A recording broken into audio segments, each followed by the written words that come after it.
Never felt so free, loving one another like you did for me. Jesus, you're everything, my best friend. I'm gonna celebrate your love that never ends. Hey! Teach me, ooh, yeah, and show me how to love like you do, so I can live it out, live it out, live it out. Ooh, yeah. That's what it's all about. I can live it out, live it out. That's what it's all about. Live it out. Ooh, live it out. Hey. We're gonna love, We're gonna be kind we're gonna pray for each other all the time. all the time. We're gonna serve, We're gonna serve. we're gonna forgive. Ooh, yeah. 'Cause following you, Jesus, is the way to live. So I'm gonna live it out, Live it out. That's what it's all about. I can live it out, live it out. That's what it's all about. Live it out.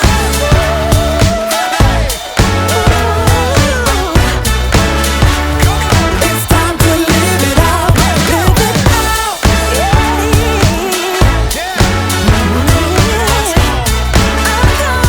It's time to live it out, live it out.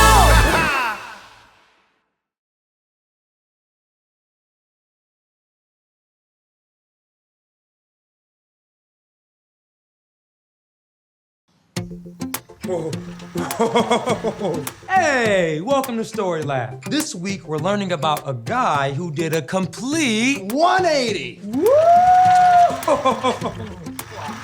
Get out of here.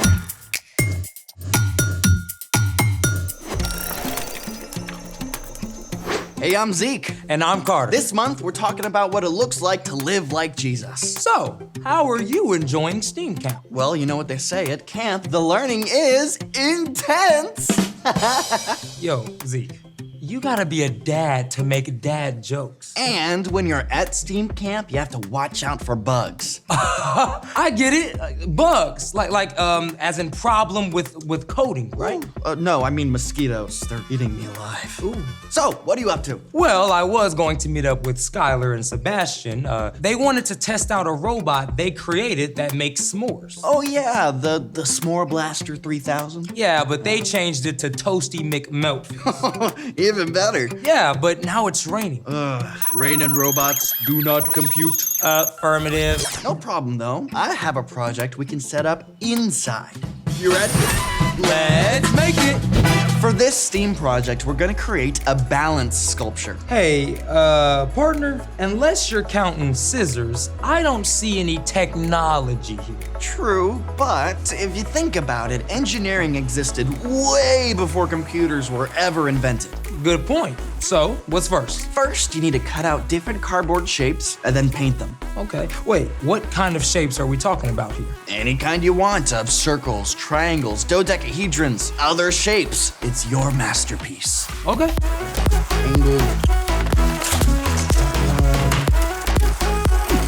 Done. Now step 2, paint those bad boys. Oh, and don't forget a paper towel tube and a square piece of cardboard. Paint those too.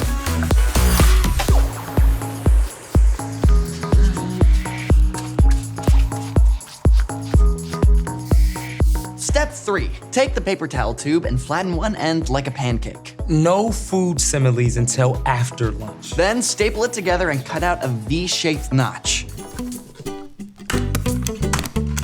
Other side.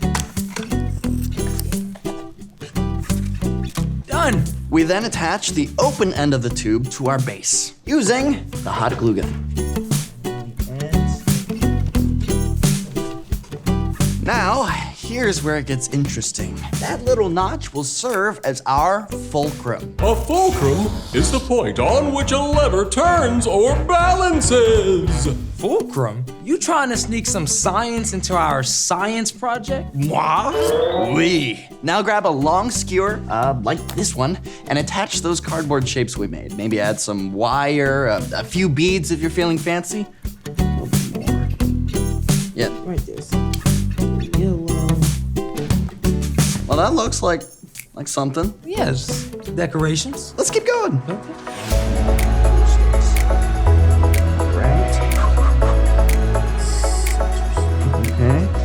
Okay, and I think our masterpiece is finished.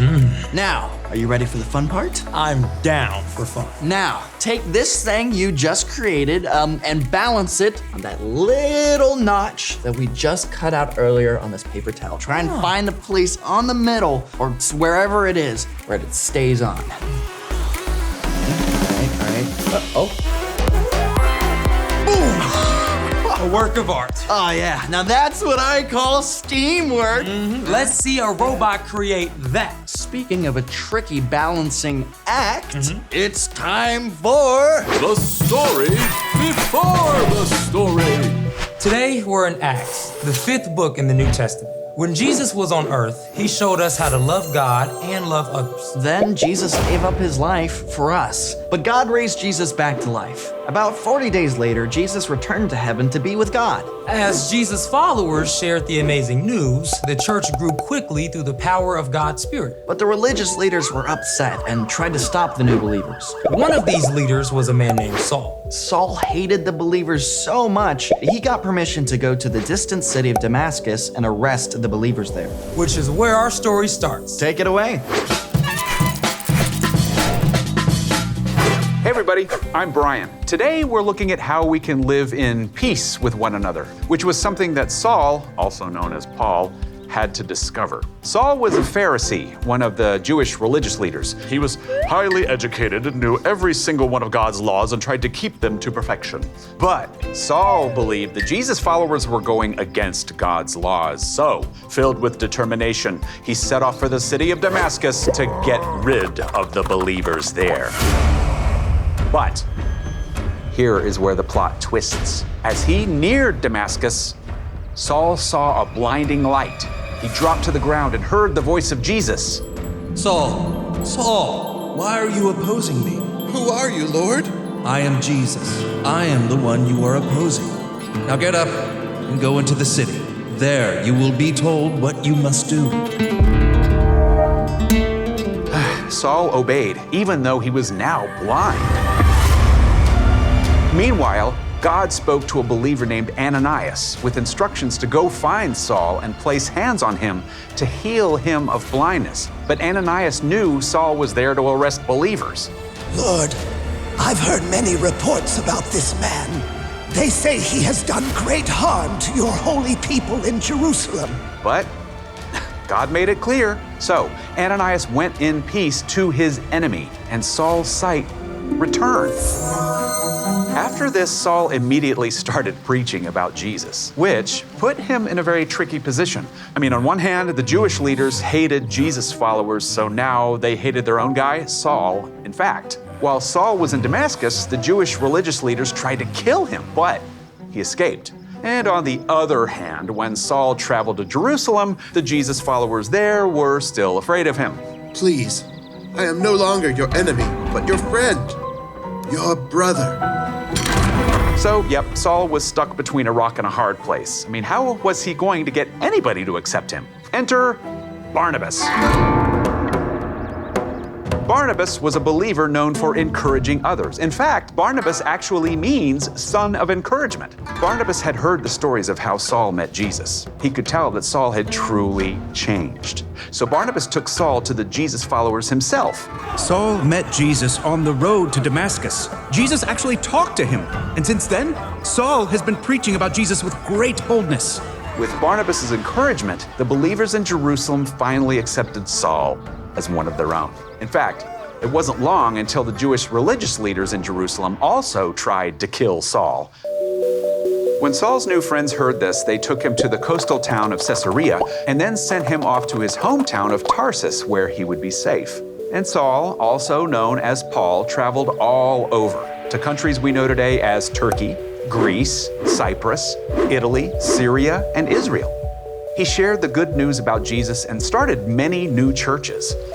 Paul even ended up writing letters that now make up 13 books of the New Testament. In his letter to the Romans, he wrote, "If possible, live in peace with everyone. Do that as much as you can." And Paul continued to live it out, just as Barnabas had helped to make peace between Saul and the believers in Jerusalem. The end. So when Barnabas helped make peace, he wasn't just being nice. He was changing history. Absolutely.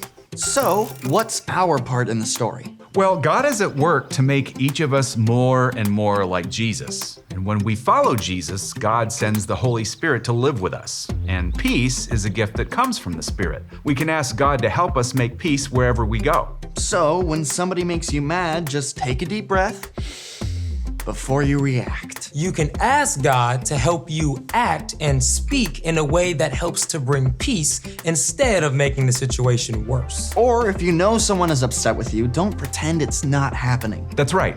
You can take initiative to go to them and talk about it. If that doesn't feel safe, get a friend to go with you or ask a grown-up to help.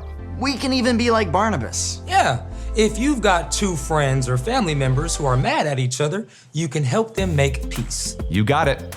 And when you know that Jesus is with you, you don't have to be defensive. Instead, you can work toward living in peace with everybody. Yeah, thanks, Brian. Peace out. You beat me to it. See you guys next time, and peace. So, here's the thing. Live in peace with one another. Even when it's a balancing act. Okay, we definitely have to do something with all these extra pieces that we made. Be my guest. Thanks for joining us in the Story Lab. See you next time. Okay, so what are we thinking? Like a tower of sorts? I'm pretty sure that the hot glue gun is like a superpower at this point. Oh yeah, that makes complete sense. You can make everything. And then it only takes like 4 or 5 seconds to I dry. think the Egyptians used it for the pyramids. Really? Absolutely. But how do you think they got a Don't question it too much. Okay.